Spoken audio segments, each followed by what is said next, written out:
welcome back to my channel. And if you're new here, hi, my name is Nikki. I make videos about studying, journaling, and occasionally I will upload vlogs. So if you're interested in that and you do like K-pop, I would highly recommend you would subscribe to my channel because I upload every week, Saturday 5 p.m. Central European time. So today I am going to be showing you how I use my iPad.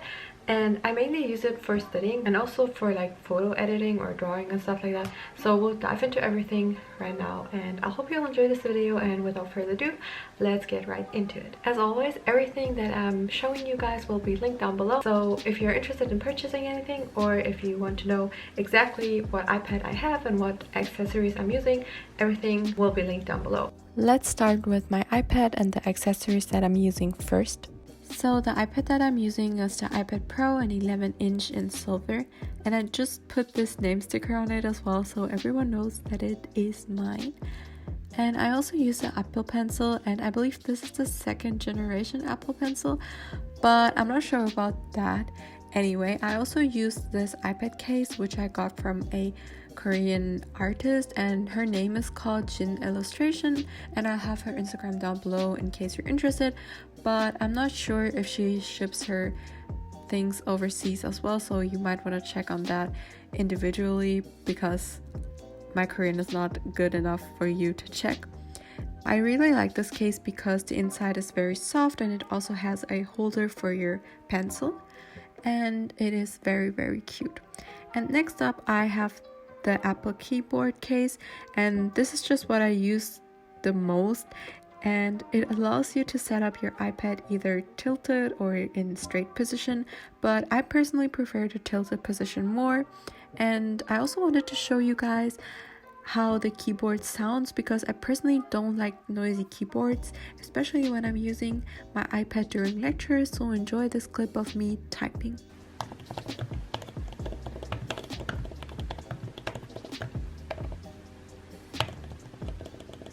Lastly, I wasn't so sure whether I should include this accessory in my video since this is a book holder. However, I actually do quite often use this book holder for my iPad, and it also looks very aesthetic.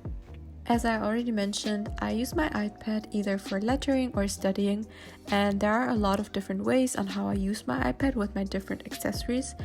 I often use my iPad in combination with my laptop as well because just sometimes the one screen is not enough. So with that being said, I'm going to show you guys exactly what apps I use and how they are helpful to me. So as you can see, I do have quite a lot of apps on my iPad, but honestly these just gathered up over the time I'm owning this iPad, and I honestly don't use them all. Anyway, the first app that I want to talk about is called Documents, and by the way, everything that I'm talking about in this video is not sponsored. I wish it was, but yeah, anyway, I use this app only for reading because the highlighting function is very handy since you just have to drag your pencil or your finger instead of going over every single letter, which makes reading a lot more efficient, I believe, and I think it allows me to read quicker, or at least that's how I feel.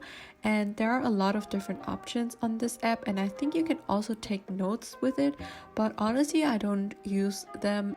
The next app I want to talk about is called Goodnotes. I'm sure everyone is already familiar with this app, so I'm not going to go into detail on what different kinds of features it has. I personally take all my notes with this app, and I think it is quite useful and handy, and I usually download the lecture slides and then I just take my notes on them, or I will add a page under and take my notes on there. And I often do practice tasks on here as well when I need to fill out a table, but I don't want to print it out because you should save the environment. And I don't write my summaries on my iPad with this app because I don't like how my handwriting looks on my iPad, so I prefer paper. But what I usually do is that I just set up my iPad and then I summarize my summary on paper. And sometimes I will also do summaries on my laptop, so I just use my iPad as kind of like a second screen. And yes, I know that I can use split screen, but sometimes it's too small or I just need to use other applications like Excel. And then as for Excel, when I use this on my iPad, I usually just use it as like a tool to extend my computer screen, because I personally don't like to work on Excel with my iPad. I like the laptop version a lot more, but sometimes when I'm working with Excel, I need to look at multiple spreadsheets at once. So I think it is a very great way to like use a second screen when you don't want to buy an actual second screen. I also use Word a lot for note-taking or summaries, and actually sometimes when I'm too lazy to bring my whole laptop to university, I just bring my iPad and then I will do a typed summary if I need to. But that depends on the subject. For subjects that involve a lot of maths, I usually prefer to write down the summary because I find it very confusing and hard to type formulas, and I think it is just very time consuming, so that's what I do. So now let's move on to the more creative part of using my iPad. And I usually edit all my thumbnails on here, and I'm not gonna go into too much details about that, but basically I use the app Phonto for cropping the picture and placing the text, and then I will go to Procreate and add doodles on the picture, or I also use this app for overlays in my videos like moving text or doodles. Oh yeah, and by the way, I forgot to mention that I watch a lot of YouTube tutorials or just study videos on YouTube in general with my iPad whenever I don't get a subject. So thumbs up if you ever did that too, especially with math videos. Oh my god. So overall, if you're thinking of buying an iPad, I would highly recommend it.